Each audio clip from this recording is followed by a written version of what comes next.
ਫਗਵਾੜੇ ਦਾ mayor ਕੌਣ ਬਣੇਗਾ ਜਾਂ ਕੌਣ ਅਸਲੀ ਦਾਅਵੇਦਾਰ ਆ ਜਾਂ ਕੌਣ ਇਹੋ ਜਿਹਾ ਉਮੀਦਵਾਰ ਯੋਗ ਆ ਜਿਹੜਾ ਮੇਅਰ ਬਣਨਾ ਚਾਹੀਦਾ। 15 ਤੋਂ 20 ਤੱਕ ਉਹਨੇ ਕੋਈ ਵੀ ਨਗਰ ਨਿਗਮ ਦੇ ਵਿੱਚ ਕੰਮ ਨਹੀਂ ਕਰਾਇਆ। ਜੇ ਤੁਸੀਂ ਮੈਨੂੰ ਇੱਕ ਵੀ ਕੰਮ ਗਿਣਾ ਦਿਓ ਜਿਹੜਾ ਮੇਅਰ ਨੇ ਕਰਾਇਆ ਹੋਵੇ ਤਾਂ ਮੈਂ ਇਲੈਕਸ਼ਨ ਨਹੀਂ ਲੜੂੰਗਾ ਆਪਣੇ ਵਾਰਡ 'ਚ।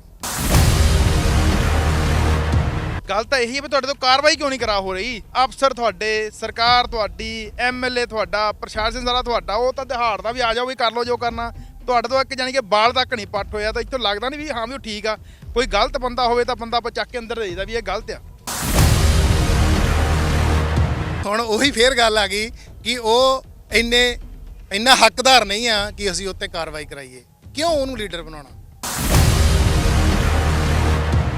ਹਾਲਾਂਕਿ ਤੁਹਾਡੇ ਕਾਂਗਰਸ ਦੇ ਸੀਨੀਅਰ ਲੀਡਰ ਦੂਏ ਦਿਨ, ਤੀਏ ਦਿਨ, ਚੌਥੇ ਦਿਨ ਪਤਾ ਨਹੀਂ ਕਿੰਨੀਆਂ ਕਿ ਦਰਖਾਸਤਾਂ ਪੁਲਿਸ ਅਫਸਰਾਂ ਨੂੰ ਦੇ ਚੁੱਕਿਆ ਵੀ ਉੱਤੇ ਪਰਚਾ ਕਰੋ।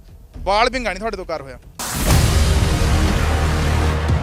ਅਗਰ ਮੇਰੀ ਪਰਸਨਲ ਤੁਸੀਂ ਰਾਏ ਪੁੱਛੋ ਤਾਂ ਉਹਦੇ ਖਿਲਾਫ ਕਦੀ ਵੀ ਕੰਪਲੇਂਟ ਨਹੀਂ ਕਰਨੀ ਚਾਹੀਦੀ। ਤੁਹਾਡੀਆਂ ਵੀ ਲੱਤਾਂ ਵੱਢਣ ਨੂੰ ਤਿਆਰ ਬੈਠੇ ਆ ਕਈ। ਮੈਨੂੰ ਇਹ ਪਤਾ ਲੱਗ ਰਿਹਾ ਇਹ ਪਤਾ ਨਹੀਂ ਅਫਵਾਹਾਂ ਆ, ਪਤਾ ਨਹੀਂ ਇਹ ਸੱਚ ਹੈਗਾ। ਉਹ ਕਹਿੰਦੇ ਆ ਬਈ ਗੁਰਦੀਪ ਦੀਪਾ ਨਹੀਂ ਜਿੱਤਣ ਦੇਣਾ, ਚਾਹੇ ਭਾਜਪਾ ਦੇ ਚਾਹੇ ਕਾਂਗਰਸ। ਜਿਹੜਾ ਕਾਉਂਸਲਰ ਦਾ ਐਮਸੀ ਦਾ ਇਲੈਕਸ਼ਨ ਹੁੰਦਾ ਨਾ, ਇਹ ਲੋਕਾਂ ਦੇ ਸਿਰ ਤੇ ਜਿੱਤਿਆ ਜਾਂਦਾ ਬਹੁਤ ਜ਼ਿਆਦਾ। ਜੇ ਮੈਂ ਕਹਾਂ ਕਿ 75 ਤੋਂ 80% ਇਹਦੇ ਵਿੱਚ ਲੋਕ ਤੁਹਾਡੇ ਕੰਮ ਆਉਂਦੇ ਨੇ ਔਰ ਲੋਕ ਤੁਹਾਨੂੰ ਜਿਤਾਉਂਦੇ ਨੇ। ਪਰ ਉਹਦੇ ਵਿੱਚ ਇੱਕ ਦੂਜੇ ਦੀਆਂ ਲੱਤਾਂ ਵੱਢਣੀਆਂ ਸ਼ੁਰੂ ਹੋ ਚੁੱਕੀਆਂ। ਜਿਹੜੇ ਘੱਟੋ ਘੱਟ 7-8 ਇਹੋ ਜਿਹੇ ਉਮੀਦਵਾਰ ਦਾਅਵੇਦਾਰ, ਉਹ ਕਹਿੰਦੇ ਮੇਅਰ ਮੈਂ ਬਣਨਾ, ਉਹ ਕਹਿੰਦਾ ਮੈਂ ਬਣਨਾ। ਇੱਕ ਦੂਜੇ ਨੂੰ ਹੈਰਾਨ ਦੀ ਫਰਾਕ ਵਿੱਚ ਲੱਗੇ ਆ। ਇਹ ਸਨ ਕਾਂਗਰਸੀ ਲੀਡਰ ਗੁਰਦੀਪ ਦੀਪਾ ਜਿਹੜੇ ਕਿ ਪੂਰਾ ਸ਼ਿੰਗਾਰ ਰਹੇ ਸੀ 2019 ਦੇ ਵਿੱਚ ਜਿਮਨੀ ਚੋਣਾਂ ਦੇ ਵਿੱਚ ਅਹਿਮ ਬੁਲਾਰੇ ਰਹੇ ਸਨ। ਕੋਈ ਇਹੋ ਜਿਹੀ ਸਟੇਜ ਨਹੀਂ ਜਿੱਥੇ ਨਾ ਬੋਲੇ ਹੋਣ। ਇੱਕ ਮਜਬੂਰੀ ਬਣ ਗਈ ਸੀ ਲੀਡਰਾਂ ਦੀ ਵੀ ਗੁਰਦੀਪ ਦੀਪੇ ਦਾ ਬੁਲਾਉਣਾ ਬਹੁਤ ਜ਼ਰੂਰੀ ਆ। ਉਹਨਾਂ ਨੇ 2019 ਵਿੱਚ ਹੋਈਆਂ ਜਿਮਨੀ ਚੋਣਾਂ ਵਿੱਚ ਐਮਐਲਏ ਬਲਵਿੰਦਰ ਸਿੰਘ ਧਾਲੀਵਾਲ ਨੂੰ ਜਿਤਾਉਣ ਵਾਲੇ ਕੈਬਨਿਟ ਮੰਤਰੀ ਸ਼੍ਰੀ ਸੁੰਦਰ ਸ਼ਾਮ ਅਰੋੜਾ ਦੀ ਸੱਜੀ ਬਾਂਹ ਮੰਨੇ ਜਾਂਦੇ ਗੁਰਦੀਪ ਦੀਪਾ ਅੱਜ ਸਾਡੇ ਨਾਲ ਇੱਥੇ ਹਾਜ਼ਰ ਆ। ਉਹਨਾਂ ਨਾਲ ਅਸੀਂ ਚਰਚਾਵਾਂ ਕਰਾਂਗੇ ਕਿਉਂਕਿ ਕੱਲ ਕਾਂਗਰਸ ਦੀ ਇੱਕ ਬਹੁਤ ਵੱਡੀ ਮੀਟਿੰਗ ਹੋਈ ਸੀ ਜਿਸ ਵਿੱਚ ਹਲਕਾ ਵਿਧਾਇਕ ਬਲਵਿੰਦਰ ਧਾਲੀਵਾਲ ਨੇ ਸਮੂਹ ਵਰਕਰਾਂ ਨਾਲ ਮੀਟਿੰਗ ਕੀਤੀ। ਉੱਥੇ ਇਹਨਾਂ ਦਾ ਇੱਕ ਵੱਡਾ ਬਿਆਨ ਆਇਆ ਸੀ। ਇਹਨਾਂ ਨੇ ਫਗਵਾੜਾ ਦੀ ਕਾਂਗਰਸ ਵਿੱਚ ਗੁੱਟਬਾਜੀ, ਧੜੇਬੰਦੀ ਦੀ ਗੱਲ ਵੀ ਆਖੀ ਸੀ। ਉਸ ਬਾਰੇ ਗੱਲ ਸਾਂਝੀ ਕਰਾਂਗੇ ਕਿ ਕਿਹੜੀ ਗੁੱਟਬਾਜੀ ਦੀ ਗੱਲ ਕਰ ਰਹੇ ਆ, ਕਿਹੜੀ ਧੜੇਬੰਦੀ ਦੀ ਕਰ ਰਹੇ ਆ। ਭਾਜੀ ਮੈਨੂੰ ਇਹ ਦੱਸੋ, ਤੁਸੀਂ ਸੀਨੀਅਰ ਕਾਂਗਰਸੀ ਲੀਡਰ ਹੋ, ਜਿਮਨੀ ਚੋਣ ਦੇ ਵਿੱਚ ਤੁਹਾਡਾ ਅਹਿਮ ਰੋਲ ਰਿਹਾ। ਸੁੰਦਰ ਸ਼ਾਮ ਅਰੋੜਾ ਨੇ ਪੂਰੀਆਂ ਪਾਵਰਾਂ ਦਿੱਤੀਆਂ ਸੀ। ਤੁਸੀਂ ਜਿਹੜੇ ਭਾਜਪਾ ਨੂੰ ਛੱਡ ਕੇ ਕਾਂਗਰਸ ਵਿੱਚ ਐਮਸੀ ਆਏ ਸੀ, ਬੜਾ ਵੱਡੇ ਪੱਧਰ 'ਤੇ ਤੁਹਾਨੂੰ ਮਾਣ ਸਨਮਾਨ ਦਿੱਤਾ ਗਿਆ, ਤੁਸੀਂ ਇਲੈਕਸ਼ਨ ਵੀ ਲੜੀ। ਪਰ ਕੱਲ ਸਾਰੇ ਹੀ ਲੀਡਰਾਂ ਵੱਲੋਂ ਜੋਸ਼ ਭਰਿਆ ਜਾ ਰਿਹਾ ਸੀ। ਸਾਰੇ ਕਹਿ ਰਹੇ ਸੀ ਅਸੀਂ 50 ਸੀਟਾਂ ਜਿੱਤਾਂਗੇ, ਅਸੀਂ ਹਾਰਨਾ ਹੀ ਕਿਸੇ ਨੇ ਨਹੀਂ। ਪਰ ਇੱਕ ਤੁਸੀਂ ਇਹੋ ਜਿਹੇ ਸ਼ਖਸ ਸੀ, ਤੁਸੀਂ ਖੜੇ ਹੋ ਕਹਿਤਾ ਵੀ ਕਿਸੇ ਭੁਲੇਖੇ 'ਚ ਨਾ ਰਹੋ ਵੀ ਅਸੀਂ 50 ਸੀਟਾਂ ਨਹੀਂ, ਅਸੀਂ 40 ਸੀਟਾਂ ਜਿੱਤ ਸਕਦੇ ਹਾਂ ਕਿਉਂਕਿ ਧੜੇਬੰਦੀ ਗੁੱਟਬਾਜੀ ਆ। ਕਿਹੜੀ ਧੜੇਬੰਦੀ ਦੀ ਤੁਸੀਂ ਗੱਲ ਕੀਤੀ ਸੀਗੀ? ਤੱਗੜ ਸਾਹਿਬ, ਪਹਿਲਾਂ ਤਾਂ ਤੁਹਾਡਾ ਬਹੁਤ ਬਹੁਤ ਧੰਨਵਾਦ ਕਿ ਤੁਸੀਂ ਅੱਜ ਮੈਨੂੰ ਮੌਕਾ ਦਿੱਤਾ ਕਿ ਤੁਹਾਡੇ ਜ਼ਰੀਏ ਮੈਂ ਲੋਕਾਂ ਦੇ ਨਾਲ ਆਪਣੀ ਗੱਲ ਕਰ ਸਕਾਂ ਔਰ ਆਪਣੀ ਪਾਰਟੀ ਦੇ ਬਾਰੇ ਗੱਲ ਲੋਕਾਂ ਦੇ ਵਿੱਚ ਰੱਖ ਸਕਾਂ। ਕੱਲ ਦੀ ਜਿਹੜੀ ਇੱਕ ਬਹੁਤ ਹੀ ਮਹੱਤਵਪੂਰਨ ਬੈਠਕ ਸੀ, ਕੱਲ ਸਰਦਾਰ ਬਲਵਿੰਦਰ ਸਿੰਘ ਧਾਲੀਵਾਲ ਨੇ ਜੋ ਸਾਡੇ ਐਮਐਲਏ ਨੇ ਫਗਵਾੜੇ ਦੇ, ਉਹਨਾਂ ਨੇ ਨਗਰ ਨਿਗਮ ਚੋਣਾਂ ਦਾ ਆਗਾਜ਼ ਕੀਤਾ ਹੈ ਕੱਲ ਦੀ ਮੀਟਿੰਗ ਕਰਕੇ। ਜਿਹੜੀ ਕੱਲ ਦੀ ਮੀਟਿੰਗ ਸੀ, ਜਿੱਦਾਂ ਮੈਂ ਸਮਝਦਾ ਹਾਂ ਕਿ ਉਹ ਮੀਟਿੰਗ ਇੱਕ ਵਰਕਰਾਂ ਦੀ ਮੀਟਿੰਗ ਸੀਗੀ। ਉਹਦੇ ਵਿੱਚ ਸਾਰਿਆਂ ਦੇ ਸਲਾਹ ਮਸ਼ਵਰੇ ਲੈਣ, ਸਾਰਿਆਂ ਦੀ ਸਲਾਹ ਲੈਣ ਲਈ ਉਹ ਬੈਠਕ ਕੀਤੀ ਗਈ ਸੀ। ਮੇਰੇ ਮੁਤਾਬਕ ਉੱਥੇ ਮੀਡੀਆ ਨੂੰ ਜਾਂ ਮੀਡੀਆ ਦੇ ਲੋਕਾਂ ਨੂੰ ਨਹੀਂ ਸੀ ਬੁਲਾਉਣਾ ਚਾਹੀਦਾ। ਕਿਉਂਕਿ ਇੱਕ ਪਰਿਵਾਰਕ ਮੀਟਿੰਗ ਸੀ, ਵਰਕਰਾਂ ਦੀ ਮੀਟਿੰਗ ਸੀਗੀ, ਜਿਹਦੇ ਵਿੱਚ ਜਦੋਂ ਅਸੀਂ ਸਲਾਹ ਦਿੰਦੇ ਆ ਜਾਂ ਸਲਾਹ ਲੈਂਦੇ ਆ, ਉਹਦੇ ਵਿੱਚ ਸਾਡੇ ਕੋਲ ਗੱਲਾਂ ਜਿਹੜੀਆਂ ਆ ਉਹ ਸਲਾਹ ਹੀ ਦੇ ਹੁੰਦੀ ਆ। ਫਿਰ ਉਹਦੇ ਵਿੱਚ ਸਲਾਹ ਦੇ ਵਿੱਚ ਇਹ ਜ਼ਰੂਰ ਆਉਂਦਾ ਸੀ ਕਿ ਕਿਤੇ ਨਾ ਕਿਤੇ ਜਿਹੜੇ ਕਾਂਗਰਸ ਵਰਕਰ ਦੇ ਵਿੱਚ ਕਿਤੇ ਨਾ ਕਿਤੇ ਜ਼ਿਆਦਾ ਵਾਰਡਾਂ ਦੇ ਵਿੱਚ ਇੱਕ ਤੋਂ ਜ਼ਿਆਦਾ ਕੈਂਡੀਡੇਟ ਨਜ਼ਰ ਆ ਰਹੇ ਨੇ, ਸਿਰਫ ਸਰਕਾਰ ਕਰਕੇ ਜਾਂ ਇੱਕ ਕਾਂਗਰਸ ਦਾ ਮਾਹੌਲ ਬਹੁਤ ਵਧੀਆ ਆ ਜਾਂ ਸਰਦਾਰ ਬਲਵਿੰਦਰ ਸਿੰਘ ਧਾਲੀਵਾਲ ਉਹਨਾਂ ਨੇ ਫਗਵਾੜੇ 'ਚ ਵਿਕਾਸ ਬਹੁਤ ਕਰਵਾਇਆ ਆ, ਉਹਦੇ ਕਰਕੇ ਇਹ ਗੱਲ ਕਰਨੀ ਬੰਦੀ ਸੀਗੀ ਕਿ ਤੁਸੀਂ ਆਪਣੀ ਜਿਹੜੀ ਕਾਂਗਰਸ ਗਰੁੱਪਬਾਜੀ ਆ ਉਹ ਤੋਂ ਦੂਰ ਰਹੋ। ਇਸ ਕਰਕੇ ਮੇਰਾ ਉਹ ਕੱਲ ਦਾ ਇੱਕ ਸਲਾਹ ਸੀ ਸਾਰੇ ਵਰਕਰਾਂ ਨੂੰ ਔਰ ਇਲੈਕਸ਼ਨ ਲੜਨ ਵਾਲੇ ਸਾਰੇ ਉਮੀਦਵਾਰਾਂ ਨੂੰ ਕਿ ਆਪਾਂ ਗਰੁੱਪਬਾਜੀ 'ਚ ਨਾ। ਆ ਤਾਂ ਤੁਸੀਂ ਕਹਿ ਰਹੇ ਹੋ, ਪਰ ਇਹਦਾ ਜੱਗ ਜ਼ਾਹਰ ਧੜੇਬੰਦੀ ਸ਼ੁਰੂ ਹੋ ਚੁੱਕੀ ਆ। ਜੋਗਿੰਦਰ ਸਿੰਘ ਮਾਨ ਨੇ ਕਿਹਾ ਸੀ ਬਈ ਮੈਂ ਇਲੈਕਸ਼ਨ ਲੜ ਸਕਦਾ 2022 ਜੇਕਰ ਕੈਪਟਨ ਅਮਰਿੰਦਰ ਸਿੰਘ ਕਹਿਣ। ਉਸ ਤੋਂ ਬਾਅਦ ਕੱਲ ਸਾਬਕਾ ਮੇਅਰ ਸਾਡੇ ਕੋਲ ਆਏ, ਉਹਨਾਂ ਨੇ ਕਿਹਾ ਕਿ ਮੈਂ ਜੋਗਿੰਦਰ ਸਿੰਘ ਮਾਨ ਦਾ ਧੰਨਵਾਦ ਕਰਦਾ, ਉਹ ਵਧੀਆ ਬੰਦੇ ਆ, ਹੈ ਨਾ।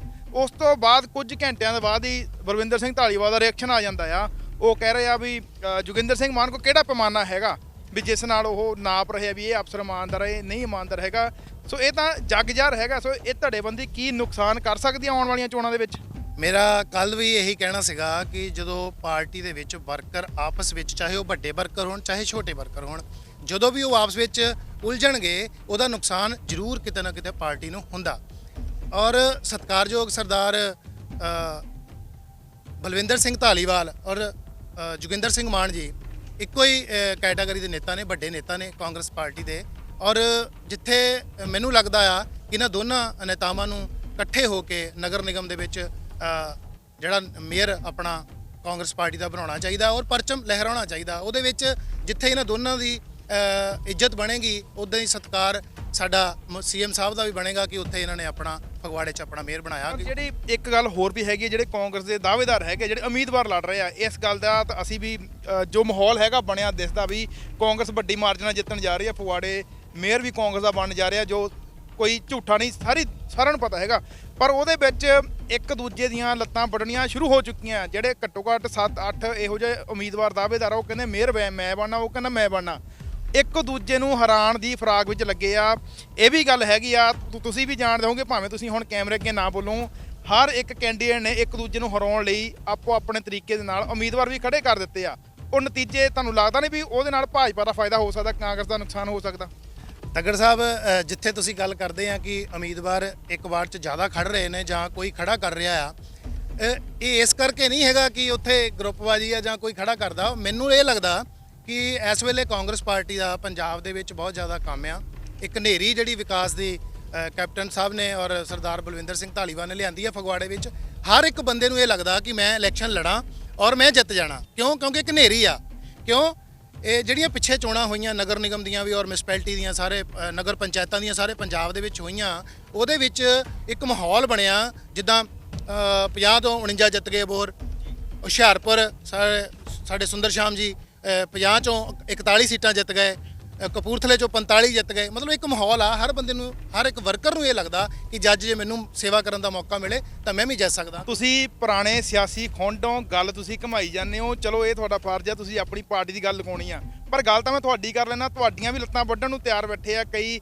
ਮੈਨੂੰ ਇਹ ਪਤਾ ਲੱਗ ਰਿਹਾ, ਇਹ ਪਤਾ ਨਹੀਂ ਅਫਵਾਹਾਂ ਆ, ਪਤਾ ਨਹੀਂ ਇਹ ਸੱਚ ਹੈਗਾ। ਉਹ ਕਹਿੰਦੇ ਆ ਬਈ ਗੁਰਦੀਪ ਦੀਪਾ ਨਹੀਂ ਜਿੱਤਣ ਦੇਣਾ, ਚਾਹੇ ਭਾਜਪਾ ਦੇ ਚਾਹੇ ਕਾਂਗਰਸ। ਉਹ ਕਹਿੰਦੇ ਆ ਵੀ ਉੱਥੇ ਗੱਲਾਂ ਚਰਚਾਵਾਂ ਇਹ ਚੱਲ ਰਹੀਆਂ, ਜਵਾਬ ਤੁਸੀਂ ਦੇ ਦਿਓ ਵੀ ਉੱਥੇ ਇੱਕ ਸੌਰਵ ਜੋਸ਼ੀ ਨਾਮ ਦਾ ਇੱਕ ਕਾਂਗਰਸੀ ਵਰਕਰ ਹੈਗਾ, ਲੀਡਰ ਹੈਗਾ, ਉਹਨੂੰ ਖੜਾ ਕਰਨਗੇ ਤੇ ਐਮਐਲਏ ਧਾਲੀਵਾਲ ਵੀ ਉਹਦੀ ਮਦਦ ਕਰਨਗੇ, ਬੀਜੇਪੀ ਵੀ ਉਹਦੀ ਕਰਨਗੇ, ਤੇ ਜੇਕਰ ਕੁਝ ਹੋਰ ਵੀ ਤੁਹਾਡੇ ਨਾਲ ਅੱਖੋਂ ਪਰੋਖੇ ਬੰਦੇ ਹੋਏ ਆ ਉਹ ਵੀ ਉਹਦੀ ਮਦਦ ਕਰਕੇ ਉਹਨੂੰ ਜਿਤਾਣਗੇ। ਤੁਹਾਨੂੰ ਵੀ ਹਰਾਉਣ ਦੀ ਫਰਾਕ ਵਿੱਚ ਪੂਰਾ ਜ਼ੋਰ ਲੱਗਾ ਹੋਇਆ। ਸੱਚ ਆ ਇਹ?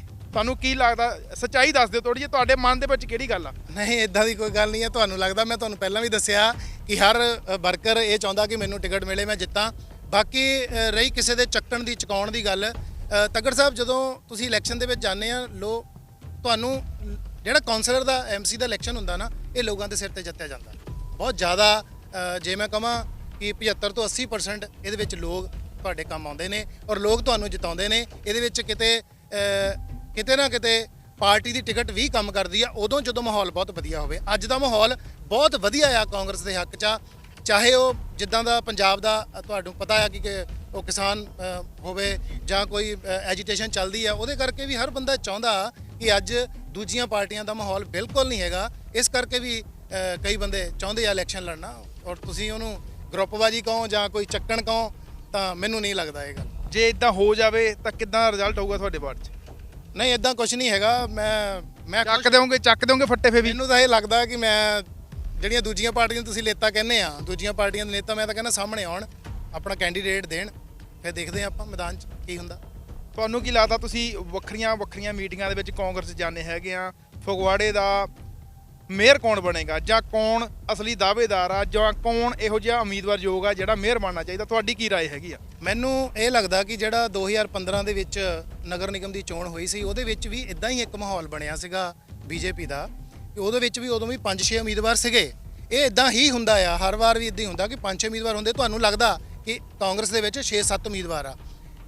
ਮੈਨੂੰ ਇਹ ਲੱਗਦਾ ਕਿ ਜਿਹੜੇ ਉਮੀਦਵਾਰ 4-5 ਜਿਹੜੇ ਨਾਂ ਆ ਰਹੇ ਆ, ਉਹ ਤੇ ਹੋਰ ਵੀ ਨਾ ਬਹੁਤ ਵਧੀਆ ਸਾਡੇ ਕੋਲ ਮੇਅਰ ਦੇ ਕੈਂਡੀਡੇਟ ਹੈਗੇ ਆ ਔਰ ਇਮਾਨਦਾਰ ਕੈਂਡੀਡੇਟ ਹੈਗੇ ਆ, ਜੋ ਪੁਰਾਣੇ ਮੇਅਰ ਤੋਂ ਜ਼ਿਆਦਾ ਵਧੀਆ ਕੰਮ ਇਮਾਨਦਾਰੀ ਦੇ ਨਾਲ ਫਗਵਾੜੇ ਦਾ ਕਰ ਸਕਦੇ ਆ। ਇਹ ਮੈਂ ਤੁਹਾਨੂੰ ਵਿਸ਼ਵਾਸ ਦਿਵਾਉਣਾ ਕਿ ਜਿਹੜਾ ਵੀ ਸਾਡਾ ਕਾਂਗਰਸ ਪਾਰਟੀ ਦਾ ਮੇਅਰ ਆਇਆ ਬਹੁਤ ਇਮਾਨਦਾਰੀ ਦੇ ਨਾਲ ਫਗਵਾੜੇ ਦੀ ਸੇਵਾ ਕਰੂ। ਸਾਬਕਾ ਮੇਅਰ ਛਾਤੀ ਠੋਕ ਕੇ ਗੱਲਾਂ ਕਰਦੇ ਆ, ਤੁਹਾਡੇ ਕਿਸੇ ਕੋਲ ਜਵਾਬ ਨਹੀਂ ਹਜੇ ਤੱਕ ਆਇਆ। ਉਹ ਕਹਿੰਦਾ ਮੇਰਾ ਖੁੱਲਾ ਚੈਲੰਜ ਕਰਦਾ, ਸਰਕਾਰ ਇਹਨਾਂ ਦੀ ਅਫਸਰ ਇਹਨਾਂ ਦੇ ਕਰਾਓ, ਮੇਰੀ ਆਪਣੀ ਕਾਰਵਾਈ ਕਰਾਓ, ਮੈਨੂੰ ਚੈੱਕ ਕਰਾਓ ਵੀ ਮੈਂ ਤਾਂ ਇਮਾਨਦਾਰ ਹਾਂ। ਵੀ ਇੰਨੇ ਸਾਲ ਬੀਤ ਗਏ ਆ, 4.5 ਸਾਲ ਦੇ ਕਰੀਬ ਹੋ ਚੱਲੀ ਆ ਕਾਂਗਰਸ ਸਰਕਾਰ, ਇਹਨਾਂ ਤੋਂ 1 ਰੁਪਏ ਦਾ ਘਪਲਾ ਨਹੀਂ ਕੱਢਿਆ ਜਾ ਸਕਿਆ। ਹਾਲਾਂਕਿ ਤੁਹਾਡੇ ਕਾਂਗਰਸ ਦੇ ਸੀਨੀਅਰ ਲੀਡਰ ਦੂਏ ਦਿਨ, ਤੀਏ ਦਿਨ, ਚੌਥੇ ਦਿਨ ਪਤਾ ਨਹੀਂ ਕਿੰਨੀਆਂ ਕੁ ਦਰਖਾਸਤਾਂ ਪੁਲਿਸ ਅਫਸਰਾਂ ਨੂੰ ਦੇ ਚੁੱਕਿਆ ਵੀ ਉੱਤੇ ਪਰਚਾ ਕਰੋ। ਬਾਲ ਵਿੰਗਾ ਨਹੀਂ ਤੁਹਾਡੇ ਤੋਂ ਕਰ ਹੋਇਆ। ਦੇਖੋ ਜੇ ਮੇਰੀ ਤੁਸੀਂ ਰਾਏ ਪੁੱਛੋ ਮੇਅਰ ਦੇ ਬਾਰੇ ਤਾਂ ਮੈਂ ਤਾਂ ਕਹਾਂਗਾ ਕਿ ਉਹਨੂੰ ਬਿਲਕੁਲ ਖੁੱਲਾ ਛੱਡ ਦੇਣਾ ਚਾਹੀਦਾ। ਖੁੱਲਾ ਛੱਡਣਾ ਸਮਝਦੇ ਗੱਲ? ਖੁੱਲਾ ਛੱਡ ਦੇਣ, ਕੋਈ ਉਹਦੀ ਗੱਲ ਨਾ ਕਰਨ। ਅਗਰ ਮੇਰੀ ਪਰਸਨਲ ਤੁਸੀਂ ਰਾਏ ਪੁੱਛੋ ਤਾਂ ਉਹਦੇ ਖਿਲਾਫ ਕਦੀ ਵੀ ਕੰਪਲੇਂਟ ਨਹੀਂ ਕਰਨੀ ਚਾਹੀਦੀ, ਕਿਉਂਕਿ ਜਿੰਨਾ ਕਾਂਗਰਸ ਦਾ ਕੰਮ ਉਹ ਮੇਅਰ ਨੇ ਕਰ ਦਿੱਤਾ ਫਗਵਾੜੇ 'ਚ।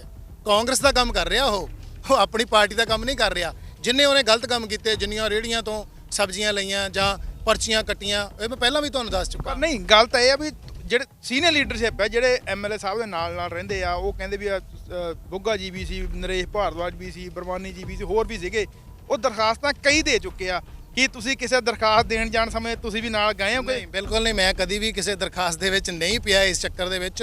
ਮੇਰੀ ਆਪਣੀ ਰਾਏ ਆ, ਉਹਨਾਂ ਨੂੰ ਵੀ ਸਾਰਿਆਂ ਨੂੰ ਇਹ ਰਾਏ ਆ ਕਿ ਇਹਨੂੰ ਖੁੱਲਾ ਛੱਡ ਦਿਓ। ਇੱਕੋ ਕੁਛ ਨਹੀਂ ਹੋਣਾ। ਇਹ ਤੁਹਾਡੇ ਲਈ ਜੋ ਬੋਲਦਾ, ਤੁਹਾਡੇ ਲਈ ਕੰਮ ਕਰ ਰਿਹਾ, ਜੋ ਇਹ ਬੋਲਦਾ ਸਰਦਾਰ ਬਲਵਿੰਦਰ ਸਿੰਘ ਧਾਲੀਵਾਲ ਦੀ ਔਰ ਕਾਂਗਰਸ ਪਾਰਟੀ ਦੀ ਇੱਜ਼ਤ ਹੀ ਬਣਾ ਰਿਹਾ। ਕਿਉਂਕਿ ਤੁਸੀਂ 15 ਤੋਂ ਲੈ ਕੇ 20 ਤੱਕ ਇਹ ਰਿਹਾ। ਕਿਸੇ ਵੀ ਜਗ੍ਹਾ ਤੇ ਮੈਨੂੰ ਇਹ ਦੱਸ ਦਿਓ ਕਿ ਇਹਨੇ ਕੋਈ ਸਾਰੇ ਸ਼ਹਿਰ ਦੇ ਵਿੱਚ ਇੱਕ ਵੀ ਕੰਮ ਗਿਣਾ ਦੇਵੇ, ਇੱਕ ਕੰਮ ਗਿਣਾ ਦੇਵੇ। ਔਰ ਮੈਂ ਤੁਹਾਡੇ ਜ਼ਰੀਏ ਉਹਨਾਂ ਨੂੰ ਬੇਨਤੀ ਕਰਾਂਗਾ ਕਿ ਅਗਰ ਤੁਹਾਡੇ ਕੋਲ ਕੋਈ ਕਾਂਗਰਸ ਪਾਰਟੀ ਦੀ ਕੋਈ ਗੱਲ ਹੈ ਜਾਂ ਕਾਂਗਰਸ ਵਰਕਰਾਂ ਦੀ ਕੋਈ ਗੱਲ ਹੈ ਜਾਂ ਤੁਸੀਂ ਕੰਮ ਦੇ ਆਧਾਰ ਤੇ ਕੋਈ ਗੱਲ ਕਰਨੀ ਚਾਹੁੰਦੇ ਹੋ, ਮੈਂ ਤੁਹਾਡਾ ਮੰਚ ਆ, ਸਾਂਝ ਟੀਵੀ ਦਾ ਬਹੁਤ ਵੱਡਾ ਮੰਚ ਆ ਜਿਹੜਾ ਸਾਰੇ ਪੰਜਾਬ ਜਿਹਨੂੰ ਦੇਖਦਾ, ਔਰ ਮੈਂ ਬੇਨਤੀ ਕਰਾਂਗਾ ਕਿ ਉਹ ਸਾਹਮਣੇ ਆਉਣ, ਸਾਹਮਣੇ ਆਪਾਂ ਗੱਲ ਕਰ ਲੈਂਦੇ ਆ। ਤੁਸੀਂ ਉਹਨਾਂ ਨੂੰ ਬੁਲਾ ਲਓ, ਸਾਡੇ ਕਿਸੇ ਕਾਂਗਰਸੀ ਵਰਕਰ ਨੂੰ ਜਾਂ ਕਿਸੇ ਲੀਡਰ ਨੂੰ ਬੁਲਾ ਲਓ, ਅਸੀਂ ਉਹਨਾਂ ਨਾਲ ਸਿੱਧੀ ਗੱਲ ਕਰਦੇ ਆ ਲਾਈਵ। ਬਾਕੀ ਪਾਰਟੀਆਂ ਨੂੰ ਕਿੱਦਾਂ ਦੇਖਦੇ ਹੋ? ਚਾਹੇ ਸ਼੍ਰੋਮਣੀ ਅਕਾਲੀ ਦਲ ਆ, ਚਾਹੇ ਆਮ ਆਦਮੀ ਪਾਰਟੀ ਆ, ਚਾਹੇ ਬਸਪਾ ਹੈਗੀ ਆ, ਕਿਹਨਾਂ ਨਾਲ ਟੱਕਰ ਤੁਸੀਂ ਸਮਝਦੇ ਹੋ ਵੀ ਉਹਨਾਂ ਦਾ ਗ੍ਰਾਫ ਕੀ ਹੈਗਾ? ਅੱਜ ਫਗਵਾੜੇ ਨਗਰ ਨਿਗਮ ਦੀ ਜਿਹੜੀ ਚੋਣ ਆ, ਮੇਰੇ ਮੁਤਾਬਕ ਜੋ ਲੱਗਦਾ ਆ ਕਿ ਉਹ 23 ਮਈ ਦੇ ਲਗਭਗ ਹੋ ਜਾਣੀ ਆ। ਔਰ ਜੋ ਅੱਜ ਦਾ ਆਪਾਂ ਸਰਵੇ ਜਾਂ ਇੱਕ ਲੋਕਾਂ ਦੇ ਵਿੱਚ ਰੁਝਾਨ ਦੇਖੀਏ, ਤੁਸੀਂ ਸੌਰੀ ਮੈਂ ਤੁਹਾਡੀ ਗੱਲ ਕੱਟੀ, ਉਹੀ ਗੱਲ ਕਿਉਂ ਰਿਕਾਰਡ ਹੋ ਰਹੀ ਆ, ਸਾਰਿਆਂ ਨੇ ਦੇਖਣੀ ਆ। ਜਦੋਂ ਇਲੈਕਸ਼ਨ ਹੋ ਜਾਣੀ ਮੈਂ ਫੇਰ ਤੁਹਾਨੂੰ ਪੁੱਛਣਾ ਵੀ ਤੁਸੀਂ ਆਹ ਗੱਲ ਕਹੀ ਸੀ ਵੀ ਹੁਣ ਦੱਸੋ ਤੁਹਾਨੂੰ ਕੀ ਲੱਗਦਾ ਵੀ ਕਾਂਗਰਸ ਕਿੰਨੀਆਂ ਸੀਟਾਂ ਲੈ ਜਾਊਗੀ?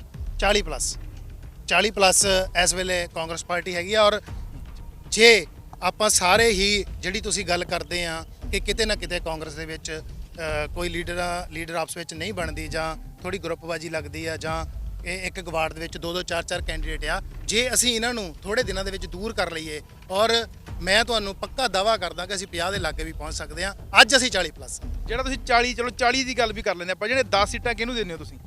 ਮੈਂ 10 ਸੀਟਾਂ ਜੇ ਅੱਜ ਦੇ ਮਾਹੌਲ 'ਚ ਦੇਵਾਂ, ਉਹਦੇ ਵਿੱਚ ਭਾਜਪਾ, ਅਕਾਲੀ, ਬੀਐਸਪੀ ਔਰ ਆਮ ਆਦਮੀ ਪਾਰਟੀ, ਇੱਕ ਦੋ ਆਜ਼ਾਦ। ਭਾਈ ਤੁਸੀਂ ਬੜੇ ਵੱਡੇ ਦਾਅਵੇ ਕਰ ਰਹੇ ਹੋ ਵੀ ਕਾਂਗਰਸ ਆਉਣੀ ਆ। ਚਲੋ ਠੀਕ ਆ, ਕਾਂਗਰਸ ਆਉਣੀ ਆ ਕਿਉਂਕਿ ਕਿਸਾਨਾਂ ਦਾ ਵਿਰੋਧ ਹੈਗਾ, ਹੋਰ ਪਾਰਟੀਆਂ ਨੂੰ ਨਹੀਂ ਨੇੜੇ ਲੱਗਣ ਦਿੰਦੇ। ਕੈਪਟਨ ਅਮਰਿੰਦਰ ਸਿੰਘ ਦੀ ਗੱਲ ਕਰ ਲਈ, ਉਹਨੇ ਕਾਫੀ ਸੌਹਾਂ ਖਾਧੀਆਂ ਸੀ ਵੀ ਨਸ਼ੇ ਛੱਡ ਦਿਆਂਗੇ, ਗ੍ਰਾਂਟਾਂ ਦੇ ਦਿਆਂਗੇ, ਕੈਲੀਫੋਰਨੀਆ ਬਣਾ ਦਿਆਂਗੇ, ਬਹੁਤ ਵੱਡੀਆਂ ਉਹਨੇ ਗੱਲਾਂ ਕੀਤੀਆਂ ਸੀ। ਪਰ ਜਦੋਂ ਹੀ ਇੱਥੇ ਇਲੈਕਸ਼ਨ ਹੋ ਗਈ, ਬਹੁਤ ਸਾਰੇ ਲੋਕਾਂ ਨੇ ਇਲਜ਼ਾਮ ਲਾਇਆ ਵੀ ਸਾਡੇ ਨੀਲੇ ਕਾਰਡ ਕੱਟ ਹੋ ਗਏ, ਬਹੁਤ ਸਾਰੇ ਲੋਕ ਕਹਿੰਦੇ ਸਾਡੀ ਸੁਣਵਾਈ ਨਹੀਂ ਹੋ ਰਹੀ, ਬਹੁਤ ਸਾਰੇ ਲੋਕ ਇਲਜ਼ਾਮ ਲਾ ਰਹੇ ਹੈਗੇ ਆ। ਤੁਸੀਂ ਕੀ ਸੋਚਦੇ ਹੋ ਜਿਹੜੇ ਫਗਵਾੜੇ ਦੀ ਜਨਤਾ ਆ, ਫਗਵਾੜੇ ਦੇ ਲੋਕ ਹੈਗੇ ਆ, ਬਾਕੀ ਪਾਰਟੀਆਂ ਛੱਡ ਕੇ ਕਾਂਗਰਸ ਨੂੰ ਹੀ ਵੋਟ ਕਿਉਂ ਪਾਉਣ? ਵੈਸੇ ਦੇਖੋ, ਜੋ ਫਗਵਾੜੇ ਦਾ ਇਸ ਵੇਲੇ ਮਾਹੌਲ ਆ ਕਿ ਸਰਦਾਰ ਬਲਵਿੰਦਰ ਸਿੰਘ ਧਾਲੀਵਾਲ ਉਹਨਾਂ ਨੇ ਜਿੰਨੀ ਕੁ ਗ੍ਰਾਂਟ ਲੈ ਕੇ ਚੰਡੀਗੜ੍ਹ ਤੋਂ ਸੀਐਮ ਸਾਹਿਬ ਨੇ ਸਾਨੂੰ ਫਗਵਾੜੇ ਨੂੰ ਦਿੱਤੀ ਆ, ਬਹੁਤ ਜ਼ਿਆਦਾ ਸੜਕਾਂ ਜਿਹੜੀਆਂ 15-15 20 ਸਾਲ ਵੀ ਹੋ ਗਏ ਸੀ ਬਣੀਆਂ ਨਹੀਂ ਸੀ, ਕਿਸੇ ਨੇ ਵੀ ਉਹਨਾਂ ਵੱਲ ਧਿਆਨ ਨਹੀਂ ਸੀ ਕੀਤਾ। ਅੱਜ ਉਹ ਸਾਰੀਆਂ ਬਣ ਗਈਆਂ ਆ ਔਰ ਜਾਂ ਬਣਦੀਆਂ ਪਈਆਂ। ਮੀਡੀਆ ਦਾ ਸੁਰਖੀਆਂ ਬਣੀਆਂ ਆ ਕਿਉਂਕਿ ਮੇਅਰ ਅਰੁਣ ਖੋਸਲਾ ਜਿਹੜੇ ਸਾਬਕਾ ਮੇਅਰ ਉਹਨਾਂ ਨੇ ਜਨਤਕ ਕਰ ਦਿੱਤੀਆਂ, ਅਖਬਾਰਾਂ ਦੇ ਵਿੱਚ ਲਾ ਦਿੱਤੀਆਂ ਵੀ ਆਹ ਦੇਖੋ ਜੀ ਅੱਜ ਸੜਕ ਬਣੀਆਂ, ਕੁਝ ਦਿਨਾਂ ਵਿੱਚ ਖਿੱਲਰ ਗਈਆਂ, ਪੱਟ ਹੋ ਗਈਆਂ ਨਾ, ਤਾਂ ਕਿਸੇ ਵੱਲੋਂ ਕੋਈ ਜਵਾਬ ਵੀ ਨਹੀਂ ਦਿੱਤਾ ਗਿਆ ਢੰਗ ਤਰੀਕੇ ਦੇ ਨਾਲ। ਉਹਨੂੰ ਵਿਕਾਸ ਕਿੱਦਾਂ ਆਪਾਂ ਗਿਣੀਏ, ਕਿਸ ਤਰੀਕੇ ਨਾਲ ਗਿਣ ਸਕਦੇ ਹਾਂ? ਨਹੀਂ, ਉਹ ਜਿਹੜੀਆਂ ਪੱਟੀਆਂ ਪਟਾਈਆਂ ਗੱਲਾਂ ਕਰਦੇ ਆ, ਕਈ ਵਾਰ ਨਾ ਸੜਕ ਜਦੋਂ ਬਣਦੀ ਆ ਉੱਥੇ ਕੋਈ ਭਾਰੀ ਗੱਡੀ ਆ ਜਾਂਦੀ ਆ ਜਾਂ ਨਵੀਂ ਬਣੀ ਹੁੰਦੀ ਆ, ਲੋਕ ਉੱਥੇ ਪਾਣੀ ਕੋਈ ਲੀਕੇਜ ਕਰ ਜਾਂਦਾ, ਉਹਦੇ ਨਾਲ ਸੜਕ ਖਰਾਬ ਹੋ ਜਾਂਦੀ ਆ। ਇਹ ਇੱਕ ਛੋਟੀ ਗੱਲ ਨੂੰ ਫੜ ਕੇ ਉਹਨੂੰ ਮੁੱਦਾ ਬਣਾਉਣਾ ਚਾਹੁੰਦੇ ਆ। ਮੈਂ ਤਾਂ ਹੀ ਤੁਹਾਨੂੰ ਕਿਹਾ ਕਿ ਇਹਨੂੰ ਤੁਸੀਂ ਬੁਲਾਓ ਆਪਣੇ ਮੰਚ ਤੇ, ਸਾਂਝ ਟੀਵੀ ਦੇ ਮੰਚ ਤੇ ਆਵੇ, ਲੋਕਾਂ ਦੇ ਵਿੱਚ ਜਾਈਏ, ਕਿਉਂਕਿ ਇੱਕ ਬੰਦਾ ਗੱਲ ਕਰ ਗਿਆ, ਦੂਜਾ ਕਿੱਦਾਂ ਜਵਾਬ ਦੇਊਗਾ? ਦੋਨੇ ਹੀ ਸਾਹਮਣੇ ਖੜੇ ਹੋਣਗੇ, ਫਿਰ ਪਤਾ ਲੱਗੂਗਾ ਕਿਹੜਾ ਗਲਤ ਆ, ਕਿਹੜਾ ਤੁਹਾਨੂੰ ਫੋਨ ਕੀਤਾ ਸੀ, ਤੁਸੀਂ ਆ ਗਏ ਹੋ ਜਦੋਂ ਮੇਅਰ ਅਰੁਣ ਖੋਸਲਾ ਇੱਥੇ ਸਾਡੇ ਕੋਲ ਸਾਂਝ ਟੀਵੀ ਤੇ ਆਉਂਦਾ, ਵੱਡੇ ਇਲਜ਼ਾਮ ਲਾ ਜਾਂਦਾ ਵੀ ਕਾਂਗਰਸ ਇੱਥੇ ਫੇਲ ਆ, ਕਾਂਗਰਸ ਇੱਥੇ ਫੇਲ ਆ। ਅਸੀਂ ਓਪਨਲੀ ਕਹਿ ਦਿੰਦੇ ਆ ਵੀ ਜੇਕਰ ਕੋਈ ਕਾਂਗਰਸੀ ਲੀਡਰ ਆਉਣਾ ਚਾਹੁੰਦਾ, ਇਸ ਗੱਲ ਦਾ ਜਵਾਬ ਦੇਣਾ ਚਾਹੁੰਦਾ, ਤਾਂ ਉਹ ਆ ਕੇ ਰੱਖ ਸਕਦਾ ਹੈਗਾ, ਪਰ ਅਜੇ ਤੱਕ ਕਿਸੇ ਨੇ ਵੀ ਨਹੀਂ ਸਮਝਿਆ ਵੀ ਉਹਦਾ ਜਵਾਬ ਦੇ ਸਕੀਏ। ਤੇ ਲੋਕਾਂ ਨੂੰ ਇਹ ਲੱਗਦਾ ਵੀ ਹਾਂ ਵੀ ਮੇਅਰ ਅਰੁਣ ਖੋਸਲਾ ਸੱਚ ਬੋਲਦਾ, ਕਿਉਂਕਿ ਜਦੋਂ ਤੁਸੀਂ ਉਸ ਦੀ ਗੱਲ ਦਾ ਜਵਾਬ ਹੀ ਨਹੀਂ ਦਵੋਗੇ ਤਾਂ ਫਿਰ ਲੋਕੀ ਸ਼ੰਕਾ ਤਾਂ ਕਰਦੇ ਆ ਵੀ ਉਹ ਬੰਦਾ ਸੱਚਾ ਆ। ਤਗੜ ਸਾਹਿਬ ਤੁਹਾਡੀ ਗੱਲ ਸਹੀ ਆ। ਮੈਂ ਤੁਹਾਨੂੰ ਪਹਿਲਾਂ ਵੀ ਕਿਹਾ ਉਹਦੀ ਗੱਲ ਦਾ ਜਵਾਬ ਨਹੀਂ ਦੇਣਾ ਚਾਹੀਦਾ। ਜੇ ਤੁਸੀਂ ਮੇਰੇ ਕੋਲ ਜਵਾਬ ਲੈਣਾ ਚਾਹੁੰਦੇ ਆ ਤਾਂ ਲਓ। 15 ਤੋਂ 20 ਤੱਕ ਉਹਨੇ ਕੋਈ ਵੀ ਨਗਰ ਨਿਗਮ ਦੇ ਵਿੱਚ ਕੰਮ ਨਹੀਂ ਕਰਾਇਆ। ਜੇ ਤੁਸੀਂ ਮੈਨੂੰ ਇੱਕ ਵੀ ਕੰਮ ਗਿਣਾ ਦਿਓ ਜਿਹੜਾ ਮੇਅਰ ਨੇ ਕਰਾਇਆ ਹੋਵੇ ਤਾਂ ਮੈਂ ਇਲੈਕਸ਼ਨ ਨਹੀਂ ਲੜੂੰਗਾ ਆਪਣੇ ਵਾਰਡ 'ਚੋਂ। ਇੱਕ ਗੱਲ। ਦੂਸਰੀ ਗੱਲ, ਜਿੰਨੇ ਕਬਜ਼ੇ ਉਹਨੇ ਸ਼ਹਿਰ ਦੇ ਵਿੱਚ ਕੀਤੇ ਆ ਕਿਸੇ ਨੇ ਵੀ ਨਹੀਂ ਕੀਤੇ, ਜਾਂ ਨਗਰ ਨਿਗਮ ਦੇ ਸੰਵਿਧਾਨ ਦੇ ਵਿੱਚ ਕੋਈ ਵੀ ਕਾਉਂਸਲਰ, ਕੋਈ ਵੀ ਮੇਅਰ ਕਿਸੇ ਵੀ ਸਰਕਾਰੀ ਜਗ੍ਹਾ ਤੇ ਕਬਜ਼ਾ ਨਹੀਂ ਕਰ ਸਕਦਾ। ਇਸ ਗੱਲ ਦਾ ਉਹ ਜਵਾਬ ਦਿੰਦੇ ਕਦੀ ਨਹੀਂ ਉਹਨਾਂ ਨੇ ਬੋਲਿਆ। ਪਰ ਭਾਜੀ ਗੱਲ ਤਾਂ ਇਹੀ ਹੈ ਵੀ ਤੁਹਾਡੇ ਤੋਂ ਕਾਰਵਾਈ ਕਿਉਂ ਨਹੀਂ ਕਰਾ ਹੋ ਰਹੀ? ਅਫਸਰ ਤੁਹਾਡੇ, ਸਰਕਾਰ ਤੁਹਾਡੀ, ਐਮਐਲਏ ਤੁਹਾਡਾ, ਪ੍ਰਸ਼ਾਸਨ ਸਾਰਾ ਤੁਹਾਡਾ, ਉਹ ਤਾਂ ਦਿਹਾੜਦਾ ਵੀ ਆ ਜਾਓ ਵੀ ਕਰ ਲਓ ਜੋ ਕਰਨਾ। ਤੁਹਾਡੇ ਤੋਂ ਇੱਕ ਜਾਨੀ ਕਿ ਬਾਲ ਤੱਕ ਨਹੀਂ ਪੱਟ ਹੋਇਆ, ਤਾਂ ਇੱਥੋਂ ਲੱਗਦਾ ਨਹੀਂ ਵੀ ਹਾਂ ਵੀ ਉਹ ਠੀਕ ਆ। ਕੋਈ ਗਲਤ ਬੰਦਾ ਹੋਵੇ ਤਾਂ ਬੰਦਾ ਆਪਾਂ ਚੱਕ ਕੇ ਅੰਦਰ ਦੇਈਦਾ ਵੀ ਇਹ ਗਲਤ ਆ। ਹੁਣ ਉਹੀ ਫੇਰ ਗੱਲ ਆ ਗਈ ਕਿ ਉਹ ਇੰਨਾ ਹੱਕਦਾਰ ਨਹੀਂ ਆ ਕਿ ਅਸੀਂ ਉੱਤੇ ਕਾਰਵਾਈ ਕਰਾਈਏ। ਕਿਉਂ ਉਹਨੂੰ ਲੀਡਰ ਬਣਾਉਣਾ? ਕਿਉਂ ਬਣਾਉਣਾ? ਜਿਹੜਾ ਮੇਅਰ ਵੀ ਬਣਿਆ ਸੀ ਨਾ, ਉਹ ਐਕਸੀਡੈਂਟਲੀ ਮੇਅਰ ਸੀਗਾ। ਉਹ ਮੇਅਰ, ਉਹ ਜਿਹੜੇ ਮੌਕੇ ਦੇ ਉਦੋਂ ਦੇ ਮੰਤਰੀ ਸੀਗੇ ਨਾ ਇੱਥੇ ਸਾਹਿਬ ਜੀ, ਉਹਨੂੰ ਬਣਾਉਣਾ ਨਹੀਂ ਸੀ ਚਾਹੁੰਦੇ। ਉਹ ਤਾਂ ਬਸ ਕੀ ਦੱਸਾਂ ਤੁਹਾਨੂੰ, ਬਣ ਗਿਆ। ਚਾਹੁੰਦੇ ਉਹ ਕਿਸੇ ਹੋਰ ਨੂੰ ਸੀ, ਬਣ ਕੋਈ ਹੋਰ ਗਿਆ। ਫਿਰ ਉਹਨਾਂ ਨੂੰ ਇਹ ਲੱਗਾ ਕਿ ਇਦਾਂ ਦਾ ਹੀ ਮੈਨੂੰ ਚਾਹੀਦਾ ਜਿਹੜਾ ਮੇਰੇ ਕਹਿਣ ਤੇ ਸਾਈਨ ਕਰ ਦੇਵੇ, ਜਿਹੜਾ ਮੇਰੇ ਕਹਿਣ ਤੇ ਕੋਈ ਗੱਲ ਹੀ ਨਾ ਕਰੇ। ਔਰ ਮੈਂ ਤੁਹਾਨੂੰ ਬਾਰ-ਬਾਰ ਇਹ ਗੱਲ ਕਰਦਾ, ਇੱਕ ਵੀ ਕੰਮ ਅਗਰ ਮੇਅਰ ਨੇ 5 ਸਾਲਾਂ 'ਚ ਫਗਵਾੜੇ 'ਚ ਕਰਾਇਆ ਹੋਵੇ ਤਾਂ ਕਾਂਗਰਸ ਪਾਰਟੀ ਦੇਣਦਾਰ ਹੋਵੇ। ਵੋਟਰ ਲਿਸਟਾਂ ਦੀ ਗੱਲ ਕਰੀਏ, ਭਾਜਪਾ ਦੁਹਾਈਆਂ ਪਾਉਂਦੀ ਗਲਤ ਆ। ਚਲੋ ਭਾਜਪਾ ਨੇ ਇਲਜ਼ਾਮ ਲਾਉਣੇ ਆ, ਆਪੋਜੀਸ਼ਨ ਦੇ ਵਿੱਚ ਹੈਗੇ ਆ, ਪਰ ਕਈ ਤੁਹਾਡੇ ਕਾਂਗਰਸੀ ਕੌਂਸਲਰ ਜਿਹੜੇ ਸਾਬਕਾ ਕੌਂਸਲਰ ਜਾਂ ਜਿਹਨੇ ਉਮੀਦਵਾਰ ਹੈਗੇ, ਜਿਹਨੀ ਚੋਣ ਲਾਣੀ, ਉਹ ਵੀ ਦੁਹਾਈਆਂ ਪਾ ਰਹੇ ਆ। ਉਹ ਕਹਿੰਦੇ ਵੋਟਰ ਲਿਸਟਾਂ ਠੀਕ ਨਹੀਂ ਹਨ। ਉਸ ਤੇ ਕੀ ਕਹੋਗੇ? ਕਿਉਂਕਿ ਕਾਂਗਰਸ ਵੀ ਇਲਜ਼ਾਮ ਲਾ ਰਹੀ ਹੈ ਵੀ ਇਹ ਸਹੀ ਨਹੀਂ ਹੋਈਆਂ, ਵੋਟਰ ਲਿਸਟਾਂ ਨੂੰ ਦਰੁਸਤ ਕਰਨਾ ਚਾਹੀਦਾ। 2014 ਦੇ ਵਿੱਚ ਇਹ ਲਿਸਟ ਬਣੀ ਸੀ ਨਗਰ ਨਿਗਮ ਦੀ, ਉਹ ਤਾਂ 2015 ਨੂੰ ਚੋਣ ਸੀ। ਜਿਹੜਾ 2014 ਦੇ ਵਿੱਚ ਵਾਰਡਬੰਦੀ ਹੋਈ ਸੀ ਉਹ ਸਾਰੀ ਗਲਤ ਸੀ। ਉਦੋਂ ਦੇ ਕਾਂਗਰਸ ਪਾਰਟੀ ਦੇ ਲੀਡਰ ਤੇ ਕਾਂਗਰਸ ਪਾਰਟੀ ਦੇ ਜਿਹੜੇ ਇਲੈਕਸ਼ਨ ਲੜਨ ਵਾਲੇ ਕੈਂਡੀਡੇਟ ਸੀ, ਉਹਨਾਂ ਨੇ ਇਸ ਗੱਲ ਵੱਲ ਧਿਆਨ ਨਹੀਂ ਦਿੱਤਾ। ਉਦੋਂ ਸਾਰਾ ਹੀ ਇਹ ਗੜਬੜ ਹੋਈ ਆ। ਤੇ ਹੁਣ ਜਦੋਂ ਅਸੀਂ ਇਲੈਕਸ਼ਨ ਦੇ ਵਿੱਚ ਆਏ ਆ, ਉਹਨਾਂ ਨੂੰ ਇਹ ਗੱਲ ਦਾ ਪਤਾ ਸੀ ਕਿ ਇਹ ਲਿਸਟਾਂ ਇੱਥੋਂ ਇਹਨਾਂ ਵਿੱਚ ਕਮੀਆਂ ਆ। ਹੁਣ ਉਹਨਾਂ ਨੇ ਉਸ ਗੱਲ ਤੇ ਫੜ ਕੇ ਕਦੀ ਉਹ ਹਾਈ ਕੋਰਟ ਜਾਂਦੇ ਆ, ਕਦੀ ਕਿਤੇ ਜਾਂਦੇ। ਦਰਅਸਲ ਤੱਗੜ ਸਾਹਿਬ ਉਹ ਇਲੈਕਸ਼ਨ ਕਰਵਾਉਣਾ ਨਹੀਂ ਚਾਹੁੰਦੇ। ਉਹ ਨਹੀਂ ਚਾਹੁੰਦੇ ਕਿ ਜਿਹੜਾ ਅੱਜ ਦਾ ਮਾਹੌਲ ਹੈ ਇਸ ਦੇ ਵਿੱਚ ਫਗਵਾੜਾ ਨਗਰ ਨਿਗਮ ਦਾ ਇਲੈਕਸ਼ਨ ਹੋਵੇ। ਉਹ ਚਾਹੁੰਦੇ ਆ ਕਿ 5-6 ਮਹੀਨੇ ਇਲੈਕਸ਼ਨ ਲੇਟ ਹੋ ਜਾਵੇ। ਇਲੈਕਸ਼ਨ ਲੇਟ ਹੋਣ ਦੇ ਨਾਲ ਕਿ ਸਾਡੀਆਂ ਸੀਟਾਂ ਜ਼ਿਆਦਾ ਜਿੱਤੀਆਂ ਜਾਊਗੀਆਂ। ਅੱਜ ਜਿਹੜਾ ਮਾਹੌਲ ਆ ਉਹ ਦੂਜੀਆਂ ਪਾਰਟੀਆਂ ਦੇ ਖਿਲਾਫ ਆ, ਬੀਜੇਪੀ ਦੇ ਖਿਲਾਫ ਆ। ਪਰ ਜਿਹੜੇ ਤੁਹਾਡੇ ਕਾਂਗਰਸੀ ਲੀਡਰ ਵਰਕਰ ਕਹਿ ਰਹੇ ਆ ਵੀ ਧੱਕਾ ਹੋ ਗਿਆ, ਨਜਾਇਜ਼ ਹੋ ਗਈ। ਤੁਹਾਡੇ ਸ਼ਹਿਰੀ ਪ੍ਰਧਾਨ ਦੀ ਗੱਲੇ ਆਪਾਂ ਕਰ ਲੈਂਦੇ, ਉਹ ਕਹਿੰਦੇ ਮੇਰੇ ਵਾਰਡ ਦੇ ਵਿੱਚ 3500 ਹੋ ਗਈ। ਇੱਕ ਦੋ ਹੋਰ ਵਾਰਡ ਹੈਗੇ ਅਰਬਨ ਸਟੇਟ ਦੇ, ਉਹ ਵੀ ਕਹਿੰਦੇ ਵੀ 1800 ਸੀ, ਉੱਥੇ 3000 ਹੋ ਗਈ। ਕਿਤੇ 400-450 500 ਵੋਟਾਂ ਦਾ ਵਾਰਡ ਹੈਗਾ। ਉਹਦੇ ਵਿੱਚ ਜ਼ਿੰਮੇਵਾਰ ਤਾਂ ਕਾਂਗਰਸ ਵੀ ਹੈਗੀ ਆ, ਕਿਉਂਕਿ ਪ੍ਰਸ਼ਾਸਨ ਉਹਨਾਂ ਦਾ ਜ਼ਿੰਮੇਵਾਰੀ, ਮਿਨਿਸਟਰ ਉਹਨਾਂ ਦੇ ਹੈਗੇ ਆ। ਤੇ ਕੋਰਟ ਨੇ, ਮਾਨਜੋ ਕੋਰਟ ਨੇ ਕਿਹਾ ਵੀ 31 ਮਈ ਤੋਂ ਪਹਿਲਾਂ ਇਲੈਕਸ਼ਨ ਹੋ ਜਾਵੇ, ਹਨਾ। ਨੋਟਿਸ ਵੀ ਆ ਰਹੇ ਆ, ਪਰ ਲਿਸਟਾਂ ਹਜੇ ਜਿਉਂ ਦੀਆਂ ਤਿਉਂ ਹੈਗੀਆਂ। ਨਹੀਂ, ਲਿਸਟਾਂ ਦਾ 22 ਤਰੀਕ ਤੱਕ ਆਬਜੈਕਸ਼ਨ ਮੰਗੇ ਆ। 22 ਤਰੀਕ ਤੋਂ ਸਾਰਿਆਂ ਨੇ ਆਬਜੈਕਸ਼ਨ ਆਪਣੇ ਦੇ ਦੇਣੇ ਆ। 5 ਮਈ ਤੱਕ ਫਾਈਨਲ ਲਿਸਟ ਆ ਜਾਣੀ ਆ। ਜਿਹੜੇ ਲੋਕ ਕਹਿੰਦੇ ਆ, ਤੁਹਾਡੀ ਬਿਲਕੁਲ, ਸਾਡੇ ਪ੍ਰਧਾਨ ਜਿਹੜੇ ਬੁੱਗਾ ਜੀ ਹੈਗੇ ਸ਼ਹਿਰੀ ਦੇ, ਉਹਨਾਂ ਦੀ ਵੋਟ ਵਾਰਡ ਦੀ 3500 ਹੋਈ ਆ। ਕਿਉਂ? ਕਿਉਂਕਿ ਉਹਨਾਂ ਦੇ ਨਾਲ ਦੇ ਵਾਰਡ ਦੀ ਵੋਟ ਉਹਦੇ ਵਿੱਚ ਪੈ ਗਈ ਆ। ਉਹਨਾਂ ਨੇ ਆਪਣਾ ਆਬਜੈਕਸ਼ਨ ਲਾ ਦੇਣਾ ਆ। ਅੱਜ ਕੱਲ ਦੇ ਵਿੱਚ ਉਹ ਵੋਟ ਸਹੀ ਹੋ ਜਾਣੀ ਆ। ਬਾਕੀ ਜਿਹੜੇ ਕਿਤੇ ਇਦਾਂ ਦੇ ਨਹੀਂ ਵੀ ਉਹੀ ਜਿਵੇਂ ਆਪਸੀ ਗੁੱਟਬਾਜੀ ਵੀ ਇੱਕ ਦੂਜੇ ਟੀਕੇ ਟੂਕੇ ਲਾ ਦਈਏ, ਕੋਈ ਮੇਰਾ ਮੂਹਰਾਂ ਵਾਲੀ ਗੱਲ, ਕੁਝ ਇਦਾਂ ਦੀ ਗੱਲ ਤੇ ਨਹੀਂ ਹੈ ਕੋਈ? ਐਦਾਂ ਕੁਝ ਨਹੀਂ ਹੈਗਾ, ਐਦਾਂ ਕੁਝ ਨਹੀਂ ਹੈਗਾ। ਸਾਡਾ ਸ਼ਹਿਰੀ ਪ੍ਰਧਾਨ ਜਿਹੜਾ ਬਹੁਤ ਮਿਹਨਤੀ ਵਰਕਰ ਆ, ਔਰ ਬਹੁਤ ਜ਼ਿਆਦਾ ਸਾਲਾਂ ਤੋਂ ਉਹ ਫਗਵਾੜੇ ਸ਼ਹਿਰ ਦੀ ਪ੍ਰਧਾਨਗੀ ਦੇ ਤੌਰ ਤੇ ਵੀ ਆਪਣੀ ਸੇਵਾ ਕਰ ਰਹੇ, ਔਰ ਕਾਉਂਸਲਰ ਦੇ ਤੌਰ ਤੇ ਵੀ ਸੇਵਾ ਕਰ ਰਹੇ ਆ। ਸਾਡੇ ਕੋਲ ਬਹੁਤ ਜ਼ਿਆਦਾ, ਮੈਂ ਤੁਹਾਨੂੰ ਪਹਿਲਾਂ ਵੀ ਬੇਨਤੀ ਕੀਤੀ ਹੈ, ਬਹੁਤ ਜ਼ਿਆਦਾ ਲੋਕ ਨੇ ਜਿਹੜੇ ਇਮਾਨਦਾਰੀ ਦੇ ਨਾਲ ਉਸ ਕੁਰਸੀ ਦੇ ਉੱਪਰ ਬਹਿ ਕੇ ਸ਼ਹਿਰ ਦੀ ਸੇਵਾ ਕਰ ਸਕਦੇ ਹਨ। ਐਦਾਂ ਦਾ ਕੋਈ ਚੱਕਰ ਨਹੀਂ ਹੈਗਾ। ਤੇ ਜਿਹੜੀਆਂ ਤੁਸੀਂ ਵੋਟਾਂ ਦੀ ਗੱਲ ਕਰਦੇ ਆ, ਇਹ BLO ਹੁਣ ਲੱਗੇ ਹੋਏ ਆ। ਪਿੱਛੇ ਮਾਨਨੀय SDM ਮੈਡਮ ਜਿਹੜੀ ਆ ਉਹ ਲੱਗੇ ਹੋਏ ਦੇਖਦੇ ਹੋਏ ਆ। ਇਹਦੇ ਵਿੱਚ ਕਿਸੇ ਵੀ ਪੋਲੀਟੀਕਲ ਲੀਡਰ ਦਾ ਕੋਈ ਵੀ ਦਖਲ ਨਹੀਂ ਹੈਗਾ। ਸਾਰਾ ਉਹ ਦੇਖ ਰਹੇ ਆ ਕੰਮ, ਸਾਰਾ ਕੁਝ ਸਹੀ ਹੋ ਜਾਊ। ਇਹ ਸਨ ਕਾਂਗਰਸੀ ਲੀਡਰ ਗੁਰਦੀਪ ਦੀਪਾ, ਜਿਹੜੇ ਕਿ ਪੂਰਾ ਸ਼ਿੰਗਾਰ ਰਹੇ ਸੀ 2019 ਦੇ ਵਿੱਚ ਜਿਮਨੀ ਚੋਣਾਂ ਦੇ ਵਿੱਚ, ਅਹਿਮ ਬੁਲਾਰੇ ਰਹੇ ਸਨ। ਕੋਈ ਇਹੋ ਜਿਹੀ ਸਟੇਜ ਨਹੀਂ ਜਿੱਥੇ ਨਾ ਬੋਲੇ ਹੋਣ। ਇੱਕ ਮਜਬੂਰੀ ਬਣ ਗਈ ਸੀ ਲੀਡਰਾਂ ਦੀ ਵੀ ਗੁਰਦੀਪ ਦੀਪੇ ਦਾ ਬੁਲਾਉਣਾ ਬਹੁਤ ਜ਼ਰੂਰੀ ਆ। ਉਹਨਾਂ ਨੇ ਸਾਫ਼ ਤੌਰ ਤੇ ਕਿਹਾ ਕਿ ਕਾਂਗਰਸ ਦੇ ਵਿੱਚ ਜਿਹੜਾ ਕਿ ਗੁੱਟਬਾਜੀ ਹੈਗੀ ਆ ਉਸ ਨੂੰ ਠੀਕ ਕਰਨ ਦੀ ਲੋੜ ਹੈਗੀ ਆ ਤੇ ਮੇਅਰ ਸਾਹਿਬ ਨੂੰ ਕਿਹਾ ਵੀ ਤੁਸੀਂ ਇੱਥੇ ਆ ਜਾਓ, ਸਿੱਧੀ ਗੱਲ ਬਹਿ ਕੇ ਕਰ ਲੈਂਦੇ ਆ, ਕੌਣ ਸਹੀ ਕੌਣ ਗਲਤ ਉਹ ਵੀ ਕੀਤਾ ਜਾਊਗਾ। ਪਰ ਜਿਹੜੀਆਂ ਵੋਟਰ ਲਿਸਟਾਂ ਰੌਲਾ ਪੈ ਰਿਹਾ ਸੀ ਉਹਦੇ ਵਿੱਚ ਵੀ ਨਹੀਂ ਦੱਸਿਆ ਕਿ 2-4 ਦਿਨ ਦੀ ਖੇਡ ਆ ਉਹ ਸਾਰਾ ਠੀਕ ਹੋ ਜਾਣਾ। ਪਰ ਜਦੋਂ ਇਲੈਕਸ਼ਨ ਹੋਣੀ ਆ ਪਵਾੜੇ ਦੀ ਕਾਂਗਰਸ ਬੜੇ ਜ਼ੋਰਾਂ ਸ਼ੋਰਾਂ ਨਾਲ ਆਵੇਗੀ ਤੇ ਮੇਅਰ ਵੀ ਕਾਂਗਰਸ ਦਾ ਜ਼ਰੂਰ ਬਣੇਗਾ। ਕੈਮਰਾਮੈਨ ਜੱਸੀ ਸੈਣੀ ਦੇ ਨਾਲ ਹਰਦੀਪ ਸਿੰਘ ਤੱਗੜ, ਸਾਂਝ ਟੀਵੀ, ਫਗਵਾੜਾ। ਫਗਵਾੜਾ ਦੇ ਵਿੱਚ ਆਸ਼ੂ ਦੀ ਹੱਟੀ ਦਾ ਖੁੱਲਾ ਚੈਲੰਜ, ਜਿੱਥੋਂ ਤੁਹਾਨੂੰ ਮਿਲਣਗੇ ਸ਼ਹਿਰ ਵਿੱਚ ਸਭ ਤੋਂ ਸਸਤੇ ਰੇਟ ਤੇ ਸੂਟ, ਲਹਿੰਗੇ, ਸਾੜੀਆਂ ਤੇ ਪਲਾਜ਼ੋ। ਆਸ਼ੂ ਦੀ ਹੱਟੀ ਦਾ ਇੱਕ ਹੀ ਵਾਅਦਾ, ਤੁਹਾਨੂੰ ਮਿਲਣਗੇ ਵਧੀਆ ਕੁਆਲਿਟੀ ਦੇ ਕੱਪੜੇ, ਪਰ ਰੇਟ ਨਹੀਂ ਹੋਵੇਗਾ ਜ਼ਿਆਦਾ। ਇੱਕ ਵਾਰ ਵਿਜ਼ਿਟ ਜ਼ਰੂਰ ਕਰੋ ਆਸ਼ੂ ਦੀ ਹੱਟੀ, ਆਪੋਜ਼ਿਟ ਬੱਸ ਸਟੈਂਡ, ਫਗਵਾੜਾ।